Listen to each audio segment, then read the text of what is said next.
अगर उसे कुछ हुआ तो तुम्हें फांसी हो जाएगी। क्या तुम जानते हो वो कौन है? वो करोड़ों का मालिक है। अगर मेरे मालिक को कुछ हुआ तो तुझे मैं छोड़ूंगा नहीं।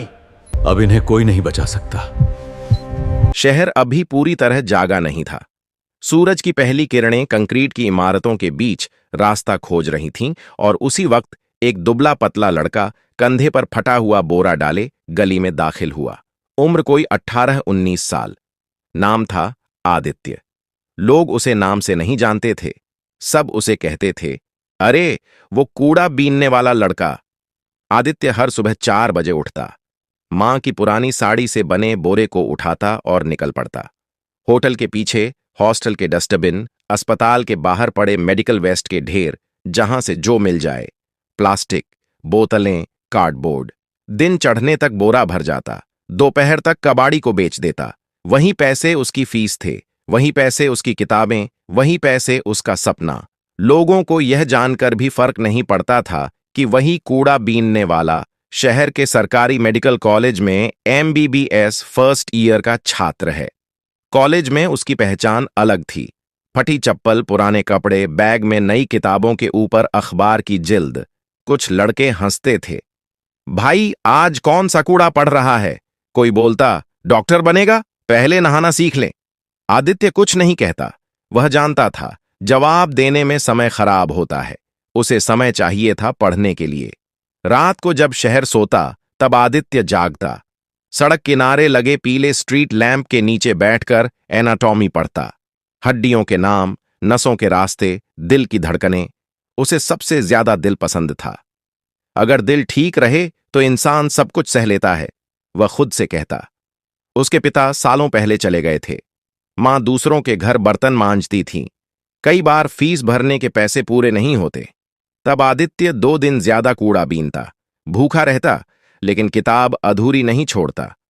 एक दिन कॉलेज में प्रोफेसर ने पूछा, बताओ, अगर मरीज के पास पैसे ना हो तो डॉक्टर का फर्ज क्या है? क्लास चुप थी। आदित्य ने हाथ उठाया, सर, डॉक्टर का फर्ज इलाज है, बाकी सब बाद में। कुछ छात्र हंसे। प्रोफेसर चुप रहे। उनकी नजर कुछ पल के लिए आदित्य पर टिक गई। उसी शाम आदित्य अस्पताल के बाहर कूड़ा बीन रहा था। सामने वहीं बड़ा प्राइवेट हॉस्पिटल, जहां 1 मिनट की फीस में किसी गरीब का साल निकल जाए। वह रोज वहां से गुजरता था, लेकिन उस दिन किस्मत ने वहीं उसे रोक लिया। अंदर से शोर आया, भाग दौड़, सिक्योरिटी की आवाजें। जल्दी करो, आईसीयू तैयार करो। आदित्य ने सिर उठाकर देखा। स्ट्रेचर दौड़ रहे थे। एक आदमी महंगे सूट में बेहोश पड़ा था। चेहरे पर डर था। आदित्य की आंखें सिकुड़ गईं। उसने सीने पर हाथ रखा। हार्ट। वह बुदबुदाया। उसने जो लक्षण देखे वह किताबों में पढ़ चुका था। उसे नहीं पता था कि यही वह पल है जो उसकी जिंदगी को कूड़े के ढेर से उठाकर इतिहास के पन्नों तक ले जाएगा। और यह तो बस शुरुआत थी। आदित्य कुछ सेकंड तक वहीं खड़ा रहा। हाथ में बोरा था, पैरों में वहीं घिसी हुई चप्पलें। सामने अस्पताल के शीशे के दरवाजे बंद हो चुके थे। अंदर हलचल तेज थी, बाहर अफरा तफरी। आम लोगों को पीछे धकेला जा रहा था। हटो, हटो, VIP केस है। आदित्य का दिल तेज धड़क रहा था, लेकिन डर से नहीं। दिमाग में एक ही चीज घूम रही थी, यह साधारण हार्ट अटैक नहीं है। जो उसने देखा था वह क्लास में पढ़े केस से मिलता था। पसीना, नीला पड़ता चेहरा, सांस की कमी। अगर वक्त पर कुछ नहीं किया गया। उसने बात अधूरी छोड़ दी। वह अंदर जाना चाहता था। नहीं, जाना नहीं, दौड़कर पहुंचना चाहता था। लेकिन जैसे ही उसने गेट की तरफ कदम बढ़ाया, सिक्योरिटी गार्ड ने उसे रोक लिया। अबे, कहां जा रहा है? मुझे अंदर जाना है, आदित्य ने शांत आवाज में कहा। गार्ड ने उसे ऊपर से नीचे देखा। बोरा, गंदे हाथ, साधारण चेहरा। तू पागल है क्या? हट यहां से। आदित्य ने फिर कोशिश की। वह आदमी बहुत गंभीर हालत में है, शायद मैसिव हार्ट अटैक। गार्ड हंस पड़ा। ओ डॉक्टर साहब, चल निकल, वरना अभी डंडा पड़ेगा। आदित्य पीछे हट गया, लेकिन नजरें अब भी कांच के दरवाजे के पार थीं। उसे अंदर भागते डॉक्टर दिख रहे थे, बड़े बड़े नाम, महंगी डिग्रियां।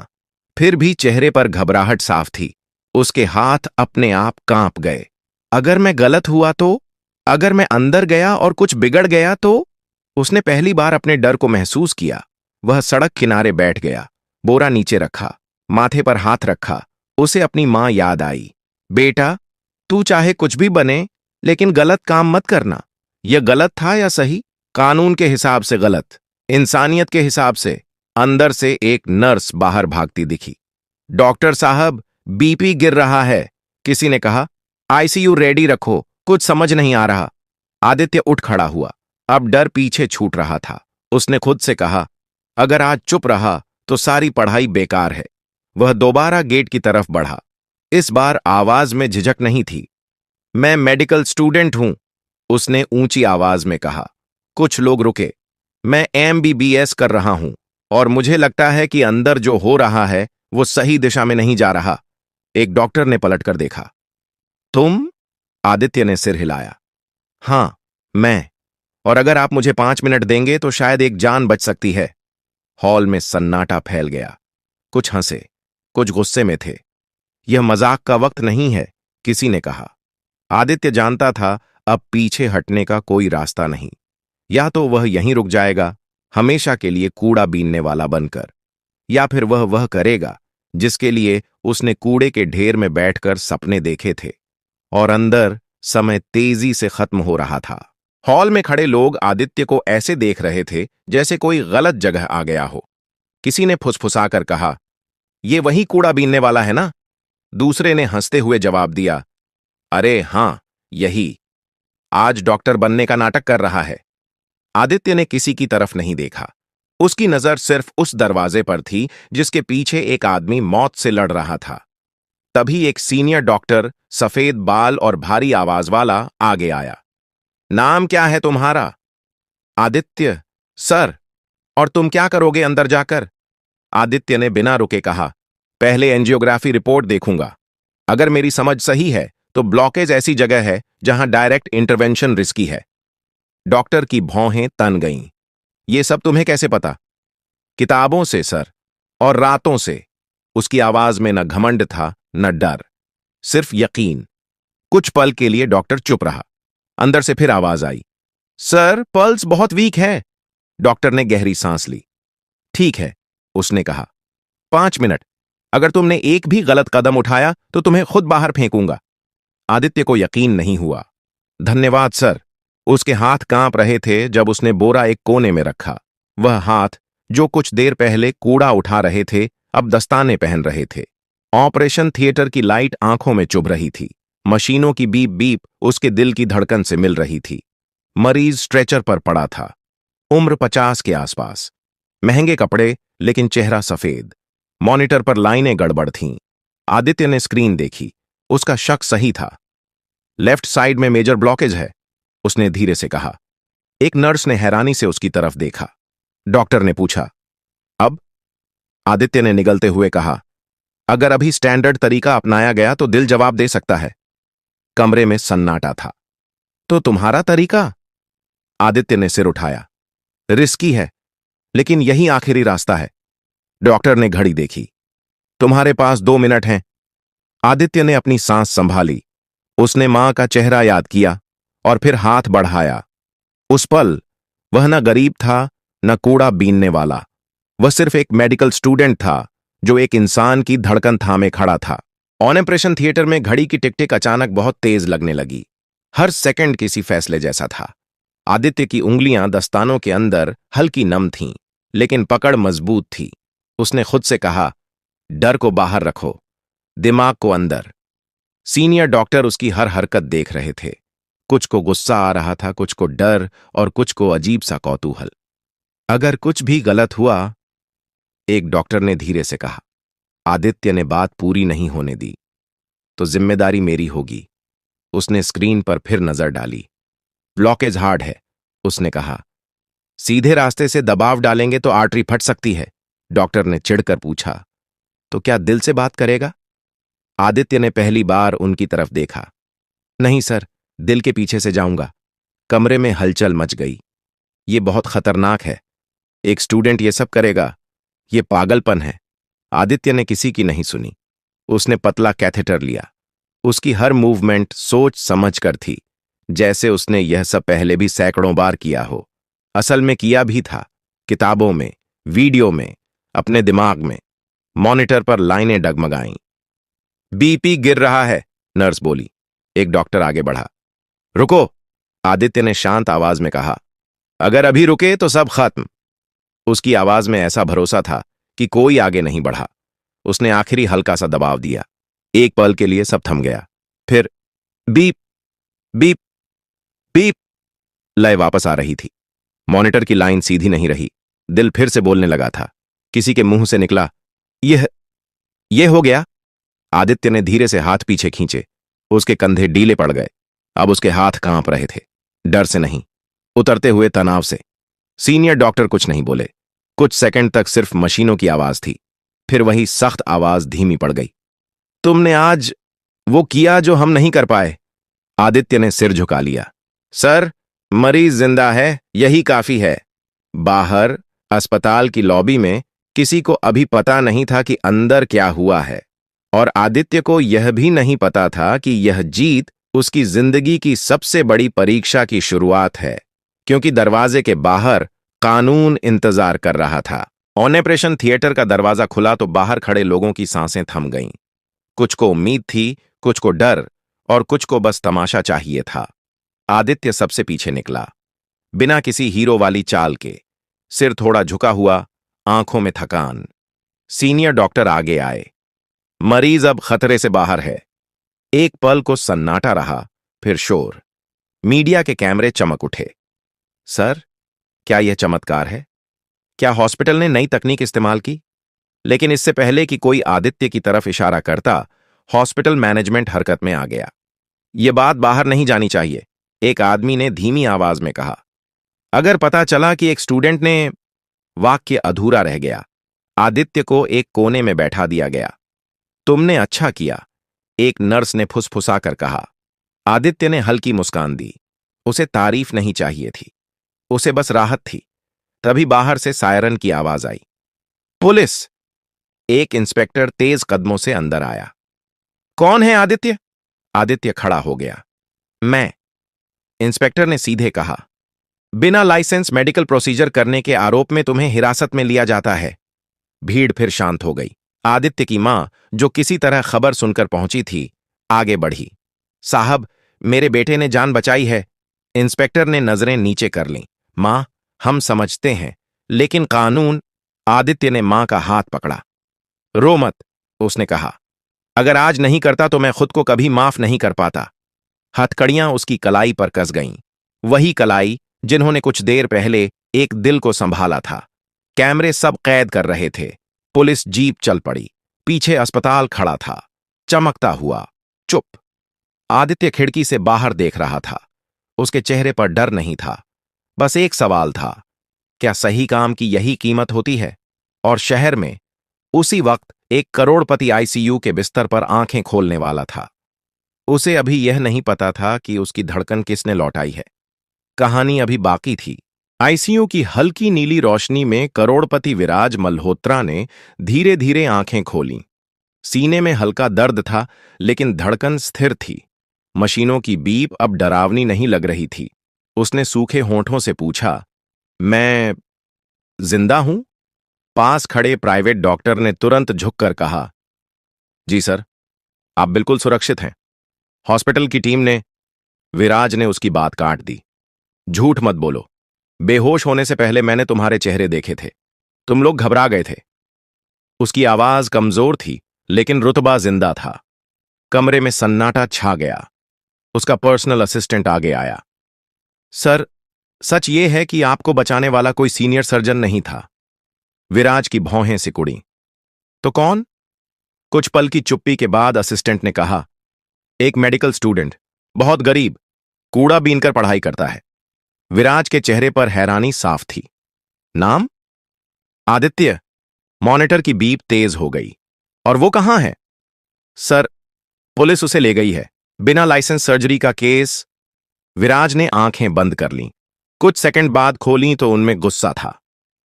जिस लड़के ने मेरी जान बचाई, वो जेल में है। उसने ड्रिप हटाने की कोशिश की। तुरंत फोन लगाओ।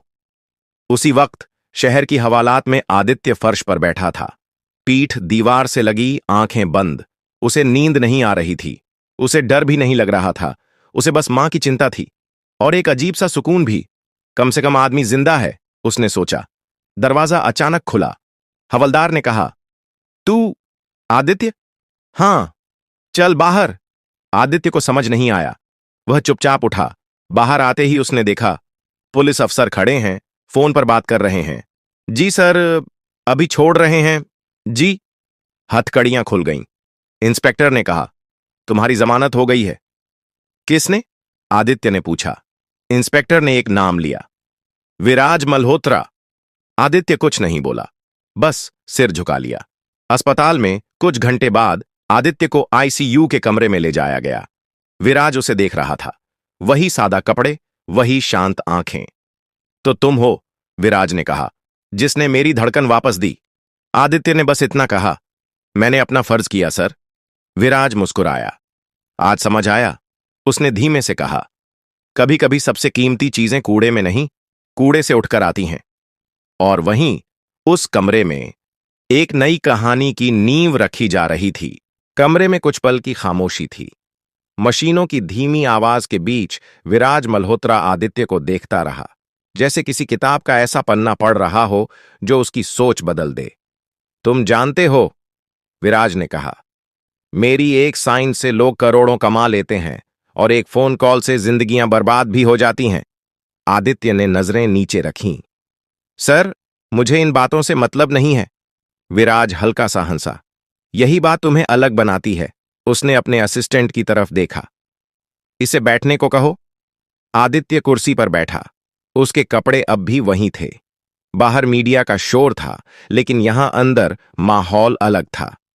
तुम्हें पता है, विराज ने कहा, हॉस्पिटल तुम्हें बचाने के लिए नहीं, खुद को बचाने के लिए चुप था। अगर मैं न बोलता तो तुम आज भी जेल में होते। आदित्य ने पहली बार सीधे उसकी आंखों में देखा।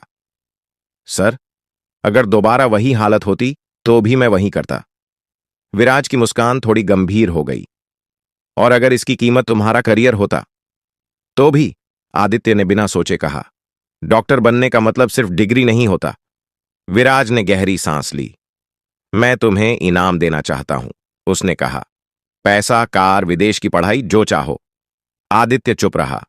कुछ सेकंड बाद बोला, सर, अगर सच में देना चाहते हैं तो एक काम कर दीजिए।